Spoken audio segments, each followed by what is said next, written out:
Hola, hola, ¿cómo están? Yo soy Cindy Valdés y hoy quiero darte la bienvenida a un nuevo episodio de nuestro programa Pláticas Imprescindibles para tu Vida, donde cada semana compartiremos contigo temas sobre salud, belleza, motivación, superación personal, emprendimiento, empoderamiento y muchos otros temas más que puedan ayudarte a tu crecimiento personal y espiritual. Así es que el día de hoy tenemos un tema muy importante para ustedes, un tema muy importante no solo a nivel nacional, sino a nivel mundial. El día de hoy vamos a platicar sobre las enfermedades cardiovasculares que son la causa número 1 de muerte en el mundo. Así es que para eso quiero darle la bienvenida a nuestro doctor que nos acompaña el día de hoy. Él es cardiólogo intervencionista en el Hospital Ángeles Valle Oriente, aquí en Nuevo León, para las personas que nos ven en otros lugares. Y hoy quiero darle la bienvenida al doctor José Ricardo García de la Peña. Bienvenido, doctor. Gracias, Cindy. Encantado de estar aquí. Gracias por haberte dado la oportunidad de estar aquí, sobre todo de compartir este tema tan importante que, como lo mencioné en un inicio, pues es la causa número 1 a nivel, no solo en México, sino en el mundo, si mal no estoy, ¿verdad? Sí, fíjate que es la primer causa de muerte a nivel mundial.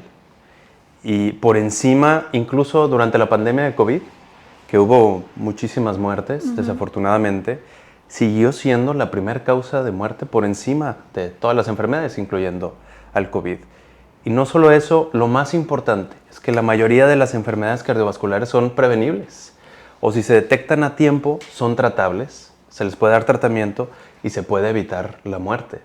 Entonces, ese es un gran punto a reflexionar, que algo debemos de hacer, de cambiar, para poder identificar a tiempo las enfermedades del corazón, darles tratamiento y que podamos vivir más tiempo y con mejor calidad. Claro, pero bueno, ahorita comentas que es de las primeras causas, pero se puede detectar a tiempo.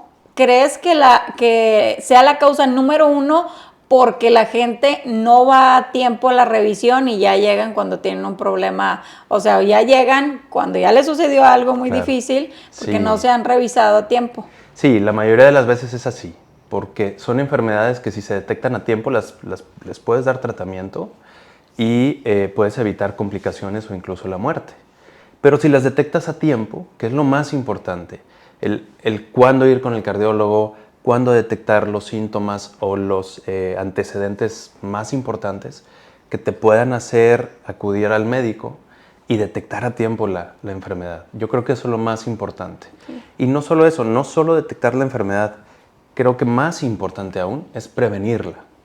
¿Cómo prevenir la enfermedad? ¿Cómo identificar esos factores de riesgo que te deben de hacer pensar que a futuro puedes desarrollar una enfermedad del corazón? Principalmente pues infartos, arritmias, embolias, hipertensión arterial, que no son enfermedades que aparecen de un día a otro. Son enfermedades que se van desarrollando conforme va pasando el tiempo y conforme están presentes ciertos factores de riesgo y más el tiempo en que esos factores de riesgo están presentes, luego ya se presenta la enfermedad.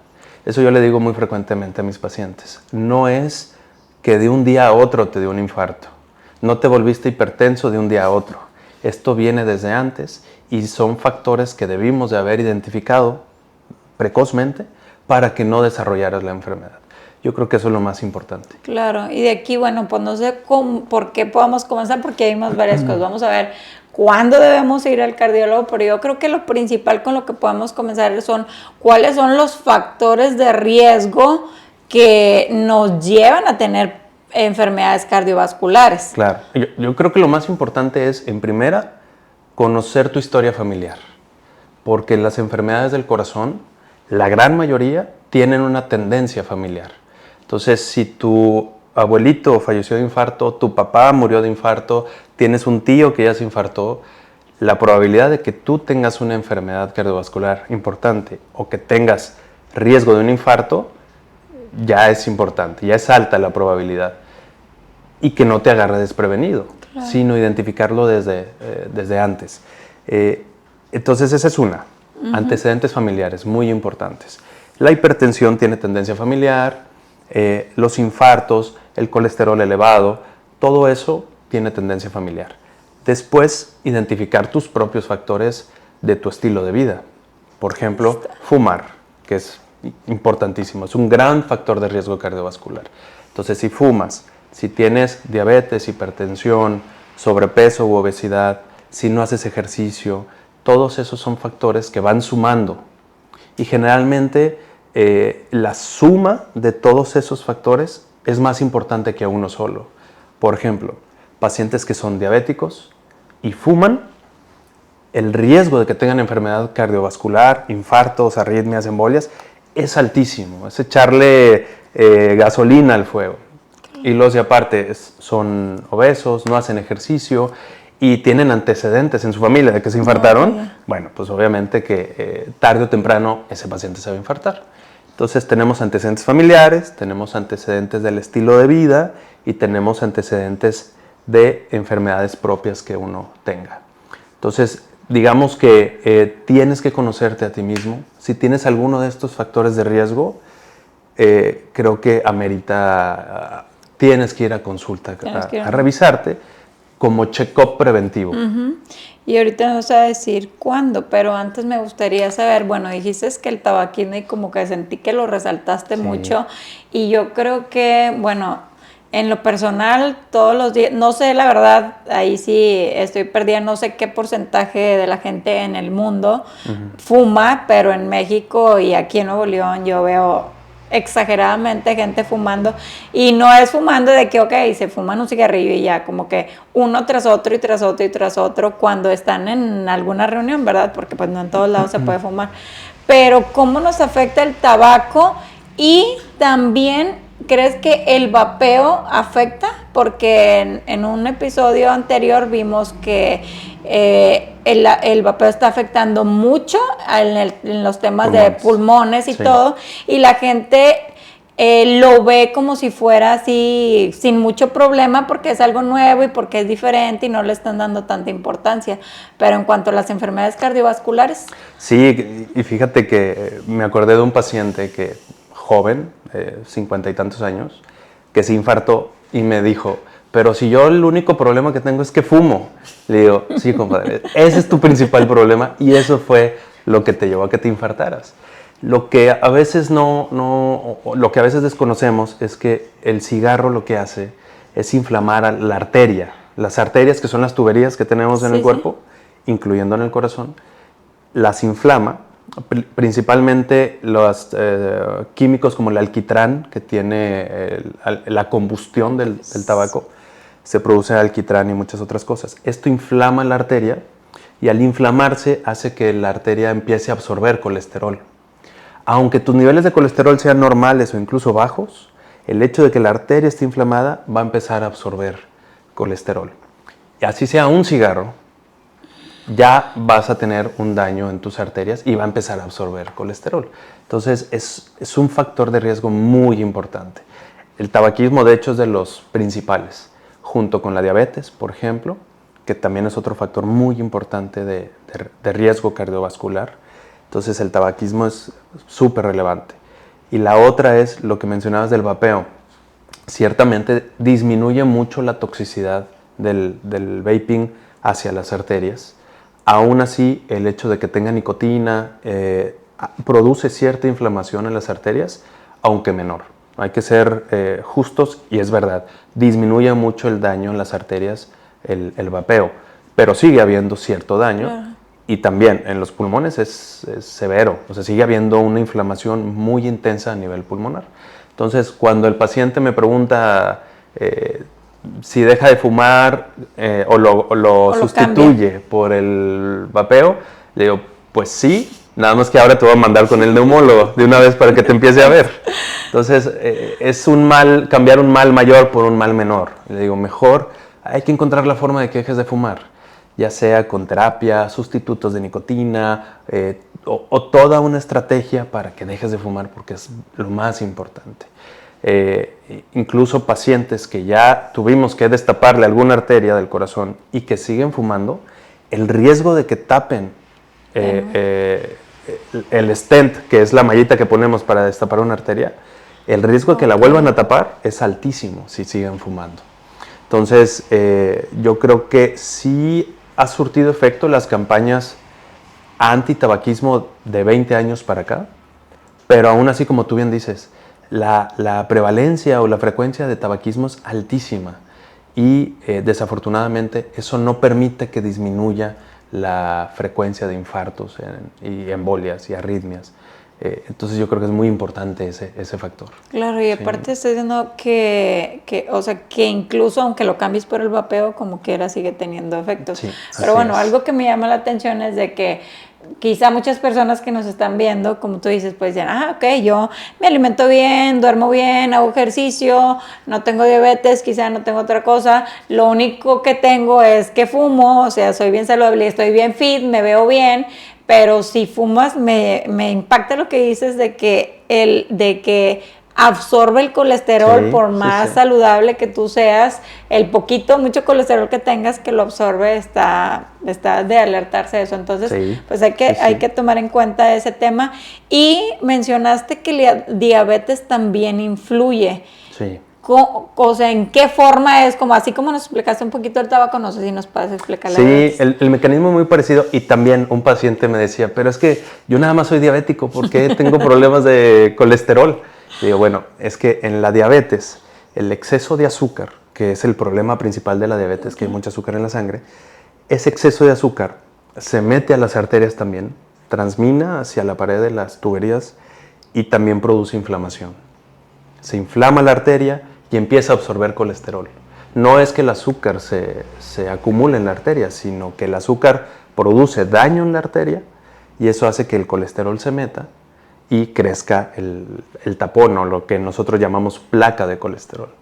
Y luego viene el infarto. Okay. Entonces sí, la diabetes también es terrible, terrible. Es de los principales factores de riesgo también, para infartarse. Junto con el tabaquismo. Exacto. Y y algo que yo he escuchado también, pero no sé si sea o no, es en cuestión, no sé si de la alta presión o baja presión, el consumo de sal.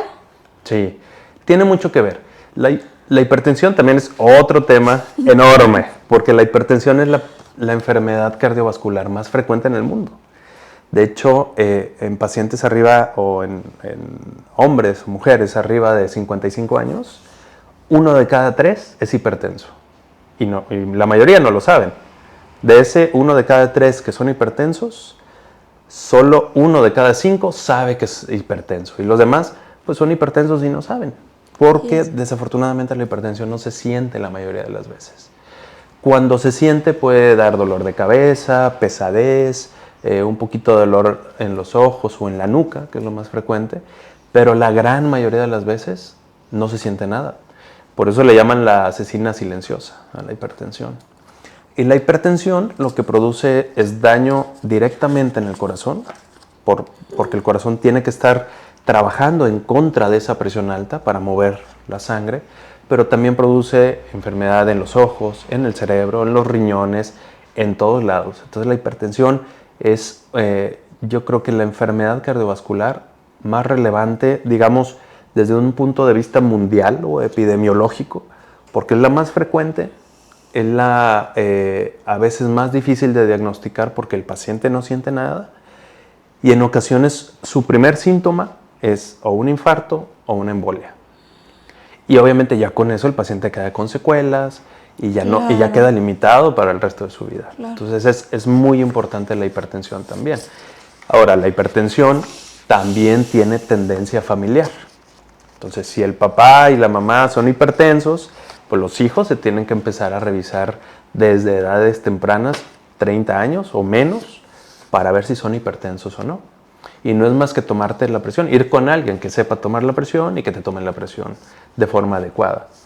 Y si cumple criterios de hipertensión, que en resumen es una presión arterial arriba de 140 sobre 90 milímetros de mercurio, en 2 o 3 ocasiones, digamos, consecutivas, días diferentes, ya se puede hacer el diagnóstico de hipertensión. O sea, el diagnóstico es muy sencillo. La cosa es que pensemos en ella y vayas a verificar si tienes o no. Entonces, bueno, y la otra, que también es muy sencillo tratar la hipertensión. Tenemos una cantidad inmensa de medicamentos para darle tratamiento. No es que lo minimice, pero no tiene chiste tratar una hipertensión normalita, y estás previniendo un montón de enfermedades al darle tratamiento. Claro, porque acabas de decir que te causa infarto y otras cosas. Y me llama la atención lo que más, porque es cierto, pues la mayoría de la gente, pues lo acabas de decir, o sea, es alta, o sea, mucha la gente que tiene hipertensión, de los que saben y los que no se han dado cuenta, pues está peor todavía. Pero ahí pues es importante entonces la revisión y también prevenir para las otras enfermedades como comentas, pero ahí no sé si conozcas o hayas visto o se mete al platicar con los pacientes, si hay algunos alimentos específicos que tú digas, bueno, ok, estos son los que más te afectan, que pueden causarte problemas en la presión. Sí, me habías preguntado de la sal. La sal, de forma normalita, aumenta un poco la presión, pero de forma transitoria, porque la sal lo que hace es retener un poquito de agua dentro de la sangre. Ese aumento de volumen aumenta la presión arterial, pero en pacientes que no son hipertensos, en personas normales, no pasa nada. Eso dura unas poquitas horas y listo. Pero en el paciente hipertenso, que de por sí ya las arterias son un poco más duras y la presión arterial está más alta de lo normal, ese exceso de sal es mucho más importante. El efecto del aumento transitorio de la presión arterial es mucho más prolongado. Entonces sí, parte de las recomendaciones del paciente hipertenso es que disminuya la cantidad de sal en su dieta. No la tiene que eliminar por completo, pero sí disminuirla a lo menos posible. Por ejemplo, el salero en la mesa, por eso en muchos lugares ya está prohibido, como digamos recomendación general, porque el hecho de ponerle sal directamente a la comida aumenta mucho la probabilidad de que el que sea hipertenso sea más hipertenso y se descontrole o se descompense. Y en general lo que disminuye la presión arterial son principalmente los vegetales de hoja verde, los que son altos en potasio. Digamos que el sodio aumenta la presión arterial y el potasio la disminuye. Entonces, alimentos que son ricos en potasio, principalmente las vegetales de hoja verde, espinacas, acelgas, brócoli, coles de Bruselas, todo eso tiende a disminuir la presión arterial. Es parte de la dieta recomendada para el paciente hipertenso. Además de eso, otros alimentos, por ejemplo, los pescados de agua fría, principalmente el salmón. El salmón, por los ácidos grasos favorables que tiene y demás, también tiende a bajar un poquito la presión arterial. Entonces, esas son las recomendaciones básicas para el paciente hipertenso. Y ahora imagínate, el paciente que tiene hipertensión, ya hablamos de los factores, digamos, de forma independiente. Ahora imagínate el paciente que es hipertenso, diabético y fuma, y el papá se infartó. Bueno, ese paciente es de altísimo riesgo cardiovascular. Ese paciente debe de tener una revisión temprana con el cardiólogo antes de que tenga cualquier síntoma, porque el riesgo es muy alto y se tiene que controlar los factores de riesgo para disminuir la probabilidad de que a futuro tenga una enfermedad grave del corazón. Claro, que bueno, ahorita que decías que la presión puede causar, o sea, la alta presión puede causar un infarto, ¿verdad? Entonces, bueno, si hablamos de que la presión arterial es de las enfermedades más comunes, no sé si nos pudieras explicar a las personas que nos están viendo por qué se da la alta presión, o sea, cómo podemos entender nosotros, no sé, de alguna forma, si se puede visual, cómo se da la alta presión. Claro. La hipertensión se divide, la presión alta, es hipertensión arterial, se divide en dos grandes grupos. La hipertensión que es secundaria a alguna enfermedad, principalmente de los riñones, alguna enfermedad reumática o alguna causa específica de hipertensión, que es lo menos frecuente. Es muy poquita la proporción de pacientes que tienen estos problemas. Y la hipertensión, digamos, clásica, que se le llama hipertensión esencial, es decir, que no hay un solo factor identificable que hace que el paciente sea hipertenso. Entonces, en este gran grupo de pacientes, que son la gran mayoría, la hipertensión está asociada a factores genéticos, lo que hablábamos. Hay ciertos genes que lo que hacen es que endurecen o vuelven más rígida la arteria. Las arterias son las tuberías del cuerpo donde va la sangre y tienen que ser muy blanditas o muy elásticas. Okay, como para músculo. que, como un músculo muy blandito. Okay. ¿Por qué? Porque la forma de circular la sangre a través del cuerpo es a través de los latidos del corazón. Entonces es como en pulsos, como en chorritos. Eso hace que la arteria se tenga que dilatar y luego tener un poquito de elasticidad para que se regrese a su diámetro normal. Entonces, este movimiento continuo con cada pulsación que tiene el corazón se da por la elasticidad de las arterias. Entonces, hay ciertos factores genéticos que hacen que esta elasticidad se pierda y la arteria se empieza a hacer más estrecha. Es el mismo principio que nosotros lo podemos ver muy fácilmente cuando estamos regando las plantas. Si tú a la boquilla de una manguera le cierras el orificio, el agua sale más fuerte y más rápido. Es decir, la presión aumenta. Es exactamente lo mismo. Entonces, ciertos factores genéticos y la edad van haciendo que las arterias se vuelvan más rígidas y más estrechas.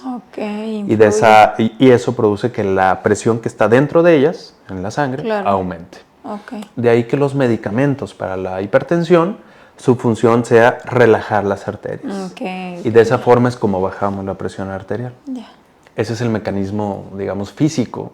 Es un problema físico lo que produce la hipertensión. Y eso, bueno, estamos hablando en cuanto a la presión. ¿Es lo mismo o está relacionado con el tema cuando se habla de que tengo colesterol en la sangre y que el colesterol es el que me está tapando las arterias? ¿Eso también va relacionado o no? Sí. ¿O eso es más ya relacionado al infarto? No, generalmente son enfermedades que van de la mano. Y a esto se le llama síndrome metabólico, que son diabetes, hipertensión y dislipidemia, que es el nombre técnico para decir que hay colesterol elevado, porque las tres enfermedades tienen factores en común que las propician. Por ejemplo, la obesidad, el no hacer ejercicio, la mala alimentación. Estos factores, las tres enfermedades, hipertensión, diabetes y colesterol alto, digamos que aparecen, o la probabilidad de que aparezcan es mucho más alta por estos factores. Por eso es que es tan común que haya pacientes que tienen diabetes, hipertensión y colesterol alto. Porque comparten estas, digamos, factores básicos de enfermedad. Y todos se combinan para producir daño en las arterias. Y de esa forma es que se produce un infarto, porque se va tapando la arteria y hasta que se tapa por completo, le deja de llegar sangre a una parte del corazón y eso es un infarto. Que es cuando un infarto. Y yo tengo una duda ahí que también en lo que estuve preguntando la gente se imagina de que estás, no sé, de que es la arteria, digamos, y de que está ahí todo el colesterol como que ya se apega, como que se pega ahí en las orillitas de la arteria y mucha gente pregunta de que, oye, ¿cómo puedo destapar la arteria? Como si se fuera tapando hacia adentro. ¿Es así? También es una pregunta súper frecuente de mis pacientes ¿cómo las puedo destapar? Sí, si lo puedo reabsorber o cómo puedo destapar las arterias. La verdad es que el colesterol se va metiendo a la arteria y no se va pegando por dentro como si fueran capas de papel tapiz. Se mete a la arteria y transmina hasta la estructura de la arteria y empieza a crecer de adentro hacia afuera. De hecho, aquí tengo un modelo que te voy a mostrar, en donde tenemos la arteria, que como les digo, básicamente pues es una tubería. Sí, una tubería. Entonces, si tenemos todos estos factores de riesgo, diabetes, hipertensión, tabaquismo, colesterol elevado, el colesterol se empieza a meter a la pared de la arteria y se vuelve parte de la estructura de la arteria y empieza a crecer hacia la luz, hacia la cavidad por donde va la sangre. Entonces, si esto continúa, pues puede llegar a tapar por completo la arteria o incluso esta placa de colesterol se puede romper. Se rompe por aquí, se rasga y eso forma un coágulo y se tapa de forma súbita. Entonces ahí es cuando sobreviene un infarto porque se tapa por completo la luz de la arteria. Y esto también sirve para explicarle al paciente que ya no hay forma de reabsorber el colesterol que ya está metido a la arteria, ni con medicamento. Ya el colesterol que se metió a la arteria, ahí se va a quedar el resto de la vida. Por eso es que somos tan estrictos y a veces tan incisivos los cardiólogos, porque terreno que se pierde en la arteria, terreno que no regresa. Ya lo perdiste. Entonces, solo hay dos caminos cuando empieza a acumularse el colesterol. O quedarse como está, o seguir creciendo y tapar la arteria. Por eso es que la principal causa de muerte en el mundo. Claro, porque no hay marcha atrás en esta enfermedad. Claro, porque la gente no cambia los hábitos, ¿verdad? Es que aparte, es una enfermedad que tiene que ver mucho con el estilo de vida. Y a veces eso es lo más difícil de cambiarle a un paciente. Puede tomarse los medicamentos, las pastillas que tú quieras, pero si tú le dices, tienes que bajar 10 kilos, imposible, es dificilísimo. Sí. Tienes que dejar de fumar, tienes que salirte a hacer ejercicio media hora al día. Eso es lo más difícil, convencer y motivar al paciente para que lo haga. Claro, precisamente para eso estamos aquí, para tratar de concientizarnos y sensibilizarnos hacia todos esos problemas que estamos viviendo. Y al final de todo, nuestro cuerpo es lo único que nos va a acompañar toda la vida, así es que si no lo cuidamos, pues es tan maravilloso como tú dices, que como quiera va soportando y va soportando, sí, y va soportando, nada más que tú lo puedes ver en todas las cosas maravillosas que se ve, que hace nuestro cuerpo con el corazón y con todo lo malo que le hacemos y sigue sobreviviendo. Pero pues sí es importante que podamos, como tú dices, aunque sea ir cambiando, porque la mayoría somos, ok, ¿qué tengo? ¿Qué me tomo? No es que me tomo, ¿qué hago? Porque lo que me tomo, pues no vas a estar tomando medicamento toda la vida. Exactamente. Entonces el secreto está ahí, que lo repetimos, gracias por repetírmelo, tampoco lo terapié él solo lo dijo. Sí. Entonces, porque yo todos los días le repito, pero sí, pues ya tú de forma profesional se lo estás aclarando, que es algo que influye mucho. Sí, por ejemplo, la hipertensión está íntimamente relacionada al sobrepeso y obesidad, sobre todo en jóvenes menores de 50 años que son obesos. El bajar de peso y llegar a un peso aceptable, a veces hasta puedes quitar el medicamento y puede quedarse sin medicamento durante varios años o de forma indefinida, pero a veces es lo más difícil. Claro. Lo más fácil es que se tome el medicamento, pero convencerlo que baje 15, 20 kilos a veces es lo más complejo, aún sabiendo que si lo logra, le podrías disminuir la dosis del medicamento o incluso suspendérselo, quitárselo por completo.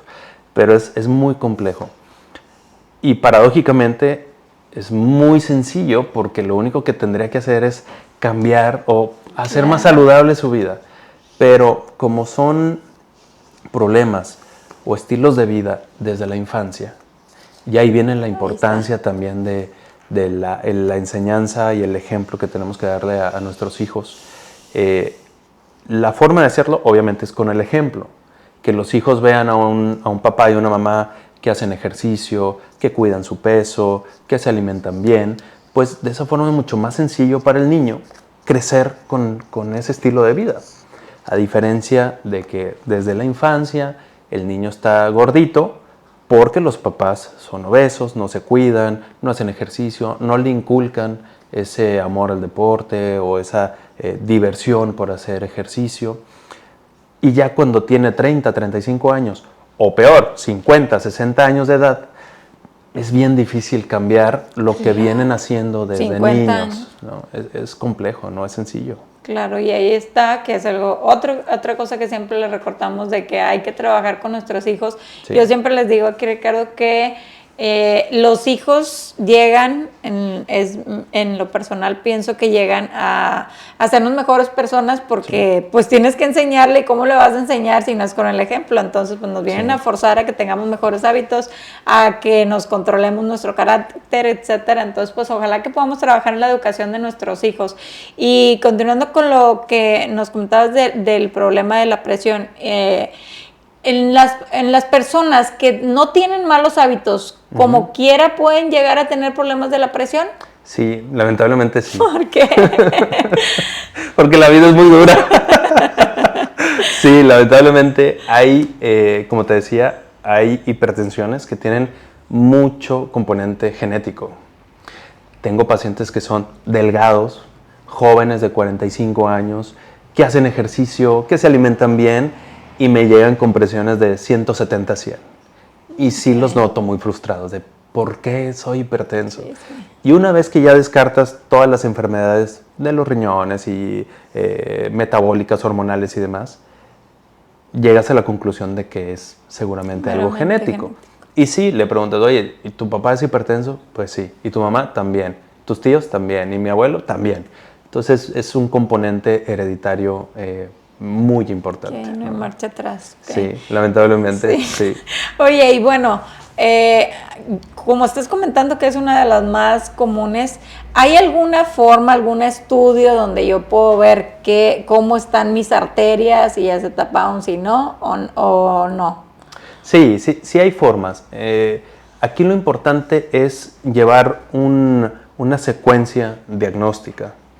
Lo más importante, digamos, lo más básico es hacerte un check-up cardiovascular, que incluye pues, ir al cardiólogo, que te tomen la presión arterial. Lo que yo hago, por ejemplo, en todos los check-ups, que me llegan pacientes, oye, me quiero revisar para ver cómo estoy. Claro. Bueno, pues es presión arterial, un electrocardiograma, que es ver la actividad eléctrica del corazón. Con eso vemos que no hay arritmias. Revisar el corazón con ultrasonido, que a eso se le llama ecocardiograma, así como el de las embarazadas, para ver al niño. Bueno, pues sí. Nosotros vemos el corazón. También se puede evaluar las arterias del cuello, que se llaman carótidas, porque como son arterias grandes y superficiales, se ven muy bien por el ultrasonido, por el eco. Y ahí puedes ver directamente si ya hay colesterol o no. Entonces, ese tipo de exámenes que son bien sencillos, los hago ahí en el consultorio, te tardas 20 minutos en hacer algo así, y eso, junto con unos buenos exámenes de laboratorio, ya puedes determinar el riesgo cardiovascular de un paciente. Si ves que tiene mucho riesgo cardiovascular, ahora sí te vas directamente a algún estudio para ver las arterias del corazón, ya sea directamente con una tomografía, que ahí te enseña directamente las arterias del corazón, o estudios que te puedan decir de forma indirecta si le está faltando flujo al corazón en algún sitio, alguna prueba de esfuerzo, algún gammagrama cardíaco, etcétera, ¿no? Pero yo creo que lo más básico es cuándo, por ejemplo, ir a hacerte un check-up cardiovascular. En general, a nivel mundial, se recomienda que sea a los 30 años de edad. Sobre todo en hombres. Y ahorita vamos a ver por qué. Sí. Porque los hombres nacemos perdiendo siempre. Bueno, en algo siempre nos toca perder a nosotros. Ya nos tocaba en algo, exacto. Ya. Nosotros perdemos con el riesgo cardiovascular y con la próstata. Ya, ahí salimos perdiendo. Pero aquí lo importante es, a nivel mundial se recomienda que el primer chequeo sea a los 30 años. Pero si hay infartos o muertes en familiares cercanos, llámese hermanos, tíos, papás, abuelos incluso, infartos o muertes menores de 60 años, la típica de, es que mi abuelito pues, se murió a los 50, nadie supo por qué, solo amaneció muerto. Y mi papá pues ya lleva 2 cateterismos, que si quieres al ratito platicamos qué es eso. Ya le pusieron stents, y a ese tipo de pacientes yo les recomiendo que a sus hijos les hagan el primer chequeo cardiovascular a los 20 años. ¿Por qué? Porque hay enfermedades genéticas del colesterol alto, de colesterol malo alto. Y ese colesterol malo alto empieza desde el nacimiento, se va desarrollando la enfermedad durante la infancia, durante la juventud, y el paciente ya tiene enfermedad en su corazón severa a los 30, 40 años. Y ya se te pasó los años de prevención. Por eso, familias que tienen infartos o muertes jóvenes, me refiero menos de 60 años, los hijos que se revisen a los 20 años. Que ese sea el primer check-up cardiovascular. Si todo sale bien, está perfecto, no hay colesterol alto, el colesterol malo alto, ni nada de eso, bueno, pues ya es ese check-up y luego ya puede ser hasta los 30 años otro check-up, a los 30 años de edad. Eso es muy importante, el cuándo. Hacer un check-up cardiovascular a los 50 años, obviamente nunca es tarde, pero lo ideal es hacerlo lo más tempranamente posible, para tener tiempo de prevenir, precisamente. Si tú detectas a tiempo una enfermedad importante del colesterol, que se produzca de forma genética, que no tenga que ver con la dieta ni nada de eso, y le das tratamiento, puedes prevenir la enfermedad cardiovascular. O la puedes retrasar, que en lugar de que se va a infartar a los 40 años, pues que ya se infarte hasta los 80, 85, cuando ya es otro escenario por completo, ¿no? Entonces, eso es muy importante. ¿Cuándo acudir por primera vez con el cardiólogo? Y es que siempre vamos tarde a todo, como lo estamos viendo este mes, estamos en el mes de sensibilización contra el cáncer de mama y es lo mismo. También yo creo que, no sé si en el mundo, pero en México nos falta mucha cultura de prevención de las enfermedades. Estamos altos en todo porque ya vamos a revisarnos ya cuando estamos a punto de casi que de irnos ya al cielo, porque dejamos todo hasta el final. Pero también algo que me llama la atención de lo que comentas, de que, bueno, si ya tus papás tuvieron una enfermedad cardiovascular o, como tú dices, de un infarto o presión alta, bueno, pues es bien importante que podamos enseñar a nuestros hijos. Si ya van a tener como que ya les heredaste esa enfermedad básicamente, pues al menos tratemos como padres de ayudarlos en cambiar los hábitos, ¿verdad? Claro. Porque imagínense que estamos dañando realmente a nuestros hijos de esa forma. Entonces, pues hay que poner mucha atención en ese tema. Y ahorita me dijiste, no quiero que se me pase, lo de por qué tiene más riesgo los hombres que las mujeres. Sí, bueno, este es un fenómeno muy interesante que está asociado a las hormonas femeninas, principalmente los estrógenos. Los estrógenos, digamos que son un antiinflamatorio natural de las arterias, exactamente. Entonces, los años que la mujer está menstruando son años en donde las arterias están, digamos, protegidas por los estrógenos. Y eso también es bien importante porque cuando viene la menopausia y se dejan de producir estas hormonas, se acabó la protección y el riesgo cardiovascular se equipara y se iguala al de los hombres. Sí, está bien cañón. Entonces, las mujeres que entran a la menopausia es cuando deben de cuidarse mucho más, o en los últimos años de la menstruación, a partir de los 40 años, de ahí de edad en adelante, tienen que cuidarse muchísimo. ¿Por qué? Porque ya se acerca el fin de la garantía de inicio y el riesgo aumenta muchísimo. Entonces, fíjate, es interesante porque lo vimos en una plática de alimentación en nuestro ciclo menstrual. ¿Se acuerdan que la nutrióloga Diana dijo que tenía mucho beneficio en el corazón? Pues ya nos explicó Ricardo. Ese es el motivo. En qué y cómo precisamente es que nos ayuda. Y también, ahorita que dices eso, por eso es importante revisarnos si no estamos teniendo nuestro ciclo menstrual, porque si tienes un problema ahí y no te ha llegado por 1, 2 o 3 meses, lo acabas de decir, Ricardo, estamos perdiendo esa protección por esos meses. Es que si no eres regular o no tienes tu ciclo, revísate, porque no solo te ayuda en la belleza y en otras cosas, sino también en el corazón. Entonces, ¿verdad? Sí, eso es lo increíble del cuerpo, ¿no? Como todo está unido, todo está conectado. Enfermedades como síndrome de ovario poliquístico, por ejemplo, en donde tienen niveles hormonales femeninos muy bajos, es un factor de riesgo cardiovascular. Ya sabemos que esas pacientes a futuro pueden desarrollar enfermedad de las arterias del corazón. Entonces sí, es muy importante la salud ginecológica, no solo por temas reproductivos o, como bien dices, de menstruación, sino porque impactan el riesgo cardiovascular también. Entonces es bien importante. Oye, entonces, bueno, ahorita que toca ese tema, ahorita el síndrome de ovario poliquístico ya aparecen como palomitas todos, porque hay muchísimos casos, y si tú, que nos estás viendo, tienes algún problema de ese tipo, pues tienes que tratarlo pues lo antes posible, porque no solamente tienes todos los problemas que de acné y todos los problemas hormonales que ya vienen en sí con la enfermedad, sino tienes más probabilidades de tener enfermedad cardiovascular. Entonces está muy interesante eso que comentas. Muy interesante. Ya tenemos que cuidarnos en todo.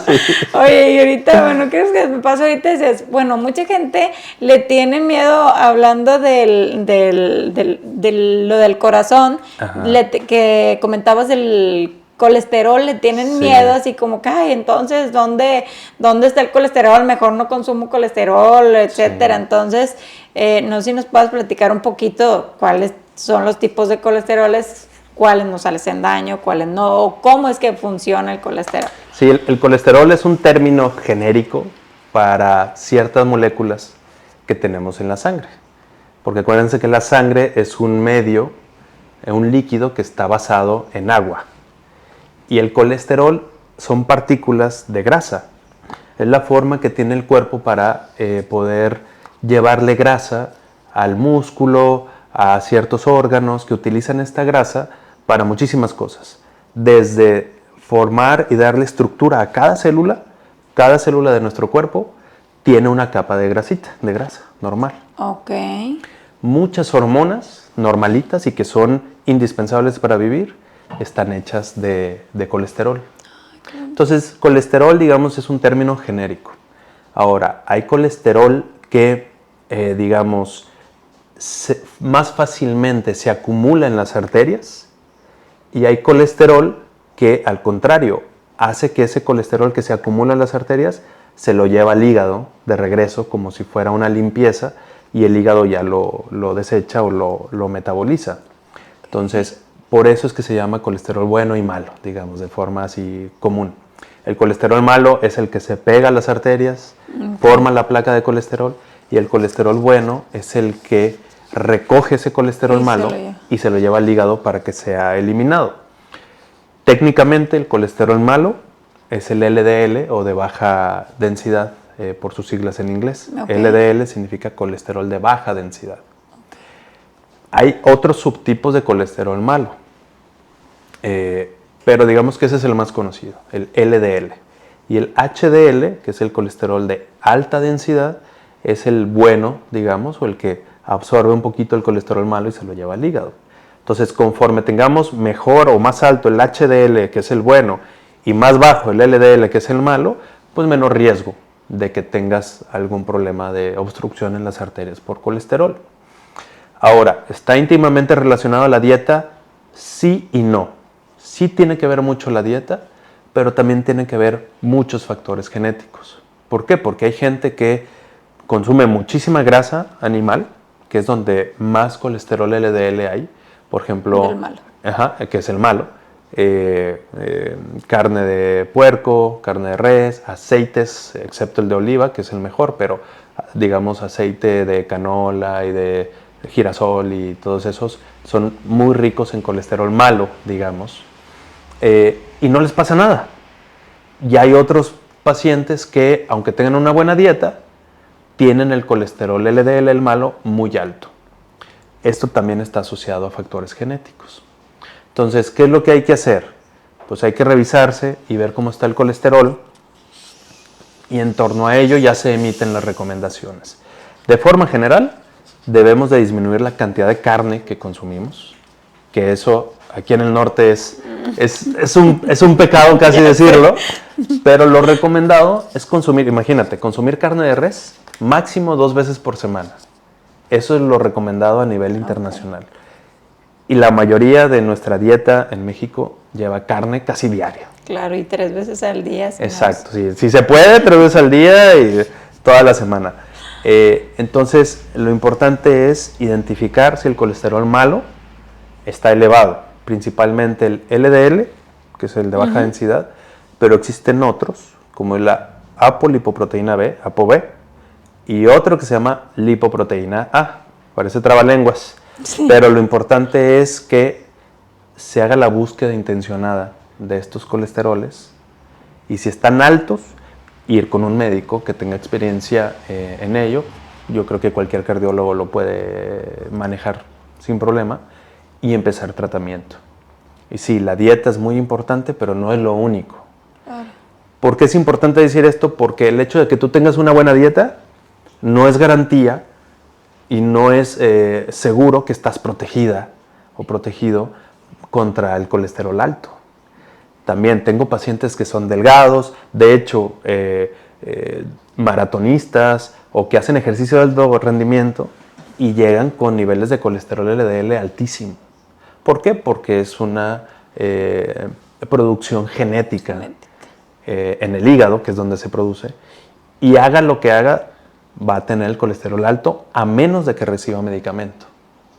Tengo una anécdota de un paciente, una paciente es mujer, que se hizo vegana. Ok.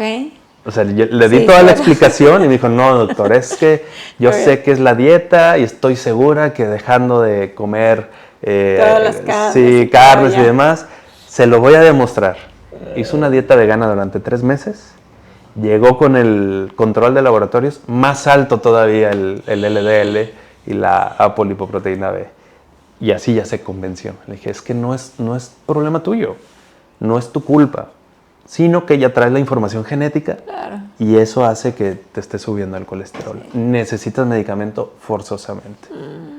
Así es. Entonces, bueno, pues hay que tener cuidado tanto con la alimentación, pero también allí me preocupa muchísimo a mí porque yo creo uno de los objetivos que tengo en mi vida es que las personas podamos concientizarnos en cuidarnos antes, durante y después del embarazo para que nuestros hijos no tengan problemas por nuestros hábitos y por todas las cosas, como que tratar de romper ese patrón de ir haciendo una cosa mal, una cosa mal, claro. Una cosa mal. Entonces, pues ojalá que si alguna persona hoy puede comenzar cambios para evitar todas estas enfermedades cardiovasculares, pues estaría súper bien. Oye, pues ya nos quedamos casi que solamente en la hipertensión, pero yo creo que vamos a tener otro episodio. Me gustaría ver algunas cosas. Bueno, no sé si me falta algo más de la presión. No, yo creo que eso es lo ideal. Sí. Recomendaciones generales para todo paciente hipertenso y diabético y con colesterol alto. Digamos que son recomendaciones que les debe de caer el saco a cualquiera de ellos tres. Es 1, no fumar, lo que ya hablábamos. Okay. Es fundamental que dejes de fumar. Número 2, bajar de peso. No solo bajar de peso, en realidad es bajar la grasa abdominal y eso es mucho más fácil de vigilar o de ver la evolución con las tallas. Tienes que bajar tallas de pantalón. Okay. Eso es lo más importante. Y número 3, hacer ejercicio. Acuérdense que nosotros, el humano en general, todavía tenemos los mecanismos evolutivos de hace 10,000, 20,000 años. No le hemos dado tiempo al cuerpo para evolucionar fisiológicamente a nuestro estilo de vida actual. Entonces, nuestro cuerpo está diseñado para estar haciendo actividad física todo el día. O sea, en realidad, hace 10,000 años teníamos que estar buscando, caminando, corriendo, trotando todo el día. Actualmente, si nos va bien, haces media hora de ejercicio y ya con eso te sientes súper fit. Entonces, nuestro cuerpo necesita ejercicio, está diseñado para eso y no le estamos dando lo suficiente de ejercicio. Si hiciéramos ejercicio, se lo comento así a mis pacientes, que les es muy difícil hacer dieta. Me dicen, no, es que no puedo dejar de comer porque me encanta esto. Claro. Les digo, bueno, entonces haz mucho más ejercicio para que quemes todo ese exceso de energía calórica que estás ingiriendo con el ejercicio. Compénsalo. Cuanto más ejercicio haga un paciente, digamos que podemos ser un poquito más laxos con la dieta. De forma contraria, si no haces nada de ejercicio, tu dieta debe ser muy estricta, con bajo índice calórico, para que no tengas exceso de energía y que eso lo conviertas a grasa. Claro. Entonces todo se trata de un balance. Claro, entonces si están batallando para hacer dieta, pues mejor pónganse a hacer ejercicio. Por y supuesto, al final de todo te va ayudando porque el hacer ejercicio te va motivando como que a comer mejor, entonces claro. Va una cosa con otra. El chiste es empezar con algo, recuerden, lo hemos visto también en programas, comenzar poquito a poquito y luego ya se convierte en un hábito. En un hábito. Así claro. Es, entonces bueno, ya vimos qué estudios hacer también.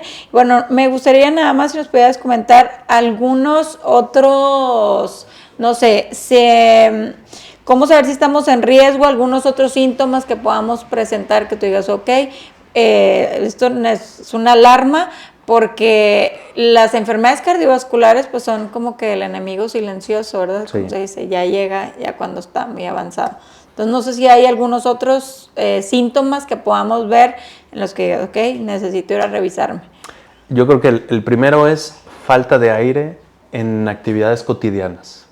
Por ejemplo, subir escaleras, un piso, que normalmente lo puedes hacer sin ningún problema, y súbitamente, de repente, ya llegas muy fatigado al subir un piso, o ya ni siquiera llegas. Entonces, eso ya debe de ser un dato de alarma. El otro de falta de aire es, por ejemplo, el estar acostado. Pacientes que se acuestan y se sienten un poco agitados, es completamente anormal. Ese es un dato de alarma del corazón. Precisamente insuficiencia cardíaca, que ya hablaremos de ello. Otro muy importante es, hablando de insuficiencia cardíaca, es la hinchazón de pies. Que aunque tiene muchas enfermedades que producen hinchazón de pies, es un dato de alarma para ver si es por problema cardíaco, por problema renal, o sea, es decir, de los riñones, por insuficiencia venosa, pero también es otro dato importante. Los desmayos o síncopes también son un dato muy importante. Y aquí depende mucho de la edad. Un síncope o un desmayo en un joven o mujer o hombre joven, generalmente es por causas un poco más benignas. Deshidratación, disautonomía, que eso da para un episodio completo, u otras cosas, digamos, no tan graves. Pero un síncope o un desmayo en alguien arriba de 40 años es un dato de alarma muy importante. O sea, ese paciente, ese mismo día o el día siguiente, tiene que estar viendo un cardiólogo para descartar que ese desmayo sea de causa cardíaca. Porque los desmayos que son de causa cardíaca, en una proporción de ellos, son de muy alto riesgo. A veces incluso es una manifestación de muerte súbita, que se detuvo el corazón, te desmayaste, y solito volvió a latir por gracia divina y de Dios que intervino, y puede ser un dato de alarma muy importante. Y luego el otro típico, que es la angina de pecho. Angina de pecho es el síntoma de opresión en el pecho, que la gente va caminando, sube escaleras, carga cosas del mandado o del súper y le aprieta el pecho y se tiene que detener, que se detiene, agarra aire, se le quita el síntoma y continúa. La angina de pecho es un síntoma de obstrucción de las arterias del corazón y también es un dato de alarma muy importante. Entonces, digamos que esos son los más relevantes, que todos debemos de estar atentos, a veces no con nosotros, pero con nuestros papás, nuestros tíos, abuelitos, que ven al abuelito que de repente le empieza a faltar el aire, o que se acuesta y se agita, o que va caminando y se detiene y les dice, oye, espérame tantito, ¿qué pasó? No, es que, como que traigo un aire. Eso es muy típica. Traigo un aire y cuando camino me aprieta un poquito. Ok, esos son datos de alarma que tiene que ir con un cardiólogo sí o sí. Ay, no, ya estoy siendo, yo creo que muchos de los que nos están viendo se pueden sentir identificados, y también porque somos, tanto México y nuestro país vecino, somos de los número 1 a nivel mundial en obesidad, que es uno de los principales. Y diabetes. También, entonces, pues ya estamos. ¿Por qué hay tanta enfermedad cardiovascular? Pues porque hay otros atrás que la empujan también. Exactamente. Pero ahorita que comentas lo del dolor en el pecho, hay también otro tipo de personas o otro tipo de casos en los que hay personas de que, oye, me dolió el pecho, y unos, como tú dices, como que, bueno, sentí algo y es un aire, pero otros, que, oye, me dolió aquí el pecho, algo me va a pasar. ¿Cómo podemos detectar dónde es que duele cuando realmente es un problema del corazón? Porque a veces no sé si puedan ser otro tipo, no sé, en algún otro lugar. Claro. No, hay un montón de causas que pueden producir dolor en el pecho. La forma más típica de diferenciar un problema del corazón de cualquier otra causa es, si tú puedes localizar perfectamente dónde viene el dolor, no es del corazón. El dolor del corazón es muy difuso, es como en todo el pecho. Típicamente dicen que es en el centro o en el lado izquierdo. No, en realidad es una molestia. Ese es el problema. No es dolor como tal.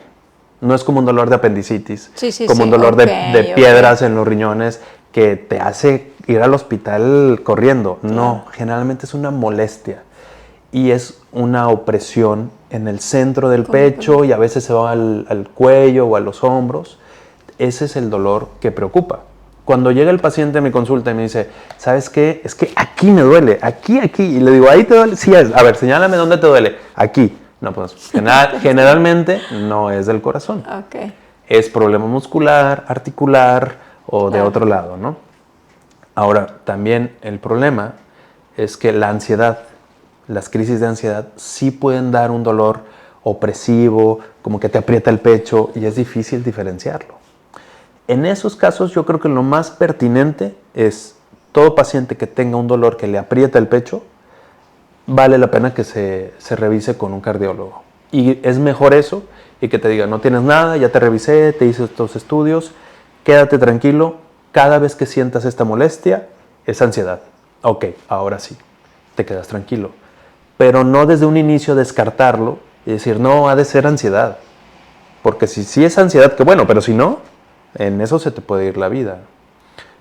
Yo creo que esa es la principal recomendación.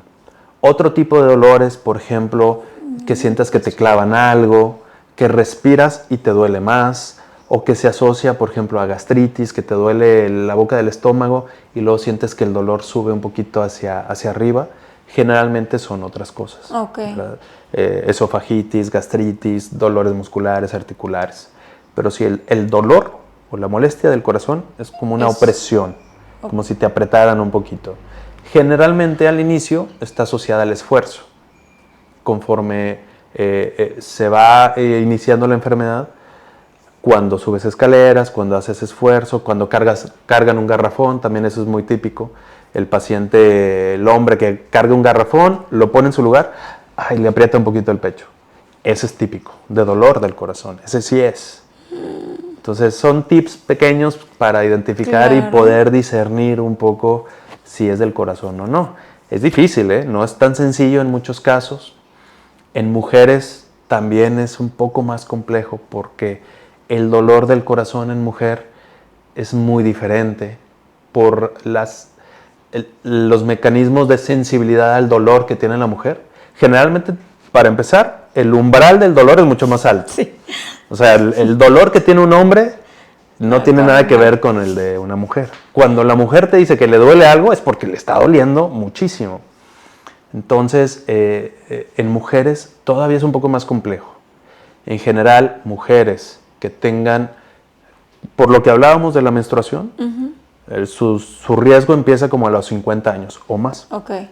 Entonces, mujeres de 60 años que hacen alguna actividad física y les da una molestia que generalmente es más como falta de aire. Lo refieren como que hacen alguna actividad física, como que me faltó el aire, siento como que algo raro. Ok, esos son los síntomas que te deben de hacer ir con un cardiólogo. Ok, entonces pues ya vimos, primero que nada, los hombres ahorita que no hay agua aquí en Monterrey y que están bateando, si están cargando garrafones y les está pasando esa, pues ya saben lo que tienen que hacer. Y otra de las cosas también muy común es el dolor del brazo, que yo he escuchado, pero es que hay tantos mitos y tantas cosas que ya uno no sabe, que si le dolió el brazo es porque ya te va a dar un infarto y no sé qué, o sea, ¿qué tan cierto es ese? ¿Es mito o si es verdad? Es verdad que el dolor que empieza en el pecho se puede correr hacia algún hombro. Y no es el izquierdo siempre, ¿eh? O sea, de hecho es 50 y 50. Okay. Es rarísimo que el dolor del corazón solo dé en el hombro. Generalmente empieza en el pecho y de ahí se corre. Nosotros le llamamos irradiación, es el nombre técnico. Se va hacia los hombros, hacia el cuello, la mandíbula también es frecuente, o hacia el centro de la espalda, por detrás. Digamos que eso es lo más común. Dolor que nada más sea en el codo o en el hombro, sin ninguna otra molestia, generalmente no es del corazón. Aquí entramos a un terreno difícil porque no puedes asegurar 100% nada en medicina. Claro. Siempre hay el caso de, sí, pero a mi tío sí le dio dolor aquí y sí se infartó. Bueno, pues sí, pero es rarísimo. Claro. Es poco frecuente. Lo más común es que sea dolor en el pecho y que de ahí el dolor se corra o se irradie hacia estas zonas, hombros, cuello, mandíbula o espalda. Ok, y eso es síntomas, bueno, yo creo que, no sé si el infarto es otro tema así más amplio, pero me gustaría, estás hablando de los síntomas de problema cardiovascular, pero en cuestión de, o es también del infarto. Esos son síntomas de que alguna arteria se está obstruyendo. Ok, porque el infarto es diferente. El infarto tiene que ver con eso. Infarto significa que una parte del corazón murió porque no le llegó sangre. Y generalmente es por tapón de colesterol. O sea, sí está relacionado una cosa con otra. Okay. El síntoma de angina de pecho, que es esta opresión que sentimos en el pecho al hacer esfuerzo, es porque la arteria está parcialmente obstruida. Cuando la arteria se tapa por completo, sobre todo si se tapa por completo de forma súbita, porque se formó un coágulo dentro de esa placa de colesterol, es cuando viene un infarto. Digamos que esa es la diferenciación entre una y otra. La angina de pecho es un síntoma de obstrucción de las arterias del corazón. Llevado esto a un extremo, cuando se tapa por completo, sobreviene un infarto. Es cuando hay un infarto. Exacto.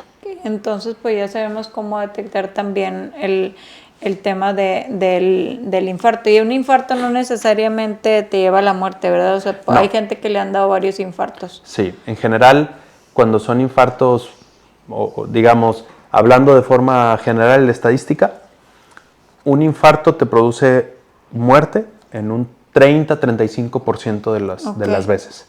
Muerte súbita, que es que el paciente estaba dormido y ya no despertó, o que iba caminando y se desplomó y murió en ese momento. Entonces, un infarto te produce eso como en un 35% de las ocasiones.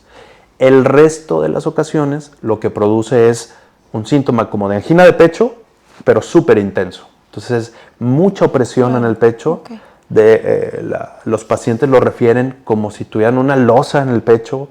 También me han dicho que sienten como si tuvieran a alguien parado en el pecho, de pie. Así, con una pata de elefante. Exactamente.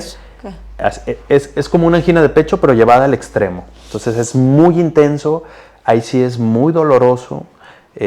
Y vienen otros síntomas como el paciente sudando muchísimo, con mucho nerviosismo, con sensación de que algo malo le va a pasar. O sea, es un cuadro muy, muy aparatoso.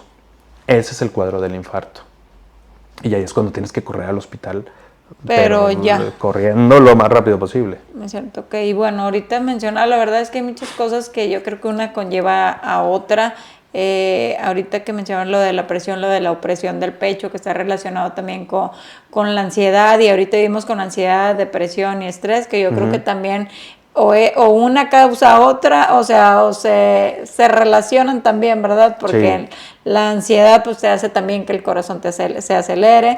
Entonces, también si vemos por todos lados tenemos riesgo de las enfermedades cardiovasculares. Pero bueno, pues yo creo que vamos a necesitar un segundo episodio porque... es que es amplísimo, ¿no? Es amplísimo. Pero me encantó todo lo que platicamos. Yo creo, pues no sé si hay algo que me esté pasando. Yo nada más quería preguntarte...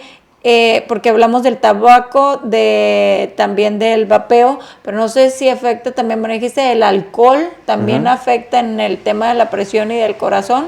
Sí, directamente relacionado. Fíjate que con el alcohol es algo muy interesante. En dosis bajas, el alcohol, estamos hablando de 1 o 2 copas, el alcohol que sea, principalmente el vino tinto, pero cualquier alcohol, tiende a bajar un poquito la presión. Pero te pasas de 2 o 3 copas y se convierte al otro lado. Te empieza a subir la presión. Tiene un efecto paradójico. Entonces, por eso la recomendación en paciente hipertenso, sobre todo, es toma lo menos posible y si vas a tomar, que solo sea 1 o 2 copas. Nada más. Y de preferencia de vino tinto. ¿Por qué el vino tinto? Porque aparte de este efecto de bajar un poquito la presión con 1 o 2 copas, tiene otras ventajas, principalmente antioxidantes. Y estos antioxidantes desinflaman las arterias, que hablábamos que es el principal problema de estas enfermedades. Por eso es que se recomienda más el vino tinto. Y por eso también se recomienda que no tome el paciente hipertenso o que tome poquito. Claro, y cuando se acelera o cuando se sube la presión, algo que yo escuché, pero no sé si sea correcto, es que toman agua. Como que para que se les baje, o sea, que se les acelera el corazón y toman agua para que para que se desacelere el corazón. Sí, lo que sucede es que el alcohol tiene cierto efecto que dilata las arterias o las venas. Por eso es que cuando tomamos nos ponemos un poquito rojos, o mucho, dependiendo de qué tanto tomes. Y esa dilatación, digamos que de forma refleja, produce que el corazón se acelere. Entonces, por eso puede haber un poco de taquicardia o de pulso acelerado cuando tomamos. Pero es un reflejo pasajero que no pasa nada. O sea, ahí queda nada más. Así es. Pero sí el efecto en la presión arterial sí es directo. Okay. Por eso es que no deben de tomar en exceso. Entonces tenemos que cuidar, al final de todo es cuidar todos los hábitos y todo el estilo de vida que tenemos. Y bueno, pues yo creo que vamos a tener otro episodio para seguir hablando de otras de las enfermedades cardiovasculares que existen, pero aquí no sé si se me está pasando algo más que tengamos que compartirle, ya vemos cómo podemos prevenirlas también, a dónde ir, qué tratamientos hay, pues ya ahí sí se pueden dirigir directamente contigo, ¿verdad? Para ver los tratamientos para todo eso. Y bueno, no sé si hay algo más que se me pase. Yo creo que compartir. El mensaje es lo mejor y lo más barato siempre es prevenir, siempre. La prevención nunca va a ser demasiado cara en comparación con un tratamiento ya en forma para resolver un problema del corazón, y más en problemas del corazón. Si ese principio se aplica en general a la medicina, en problemas del corazón es todavía más importante. ¿Por qué? Porque todos los tratamientos, digamos, de enfermedades graves del corazón son muy caros, tanto con medicinas como los procedimientos. Entonces, la mejor forma de evitarte todo eso es previniendo, identificando tus factores de riesgo, que ya los hablamos, y ir resolviendo paso a paso esos factores de riesgo que puedan ser modificables. Tu información genética no la puedes cambiar, pero sí puedes cambiar tu estilo de vida, que eso es lo más importante. Una buena alimentación, hacer ejercicio, bajar de peso y no fumar. Yo creo que esos son los factores más importantes para prevenir las enfermedades cardiovasculares. Ok, perfecto. Bueno, pues quiero agradecerte. Gracias por ese tip, por todo lo que nos has compartido. Ojalá que podamos tomar acción. Me gustaría que nos compartas tus redes sociales, que nos digas dónde estás, para cualquier duda que tengan, te puedan buscar ahí. Claro que sí. Compártenos tus redes sociales. Pues mira, Instagram y Facebook, estoy como Ricardo García Cardiólogo, y mi página de internet, ricardogarciacardiólogo.com. Así, todo seguidito. Ok, perfecto. Ya les dijimos en dónde está, que es en el Hospital Ángeles Valle Oriente, en San Pedro. Así es que cualquier cosa, ahí pueden contactarlo por las redes sociales. Con gusto. Bueno, muchísimas gracias, Ricardo. Muchas gracias por la invitación. Vamos a tener que tener otro episodio porque Cuando nos gustes. quedamos con muchas dudas. Pero bueno, también gracias a ustedes por vernos. Ojalá que podamos hacer pequeños cambios que nos lleven a tener un estilo de vida saludable. Y para terminar, te comparto mi versículo que ojalá te pueda ayudar en tu vida. Mira que te mando que te esfuerces y seas valiente. No temas ni desmayes, porque Jehová tu Dios estará contigo donde quiera que vayas. Gracias por vernos. Gracias de nuevo, Ricardo. Gracias por la invitación. Gracias. Hasta luego.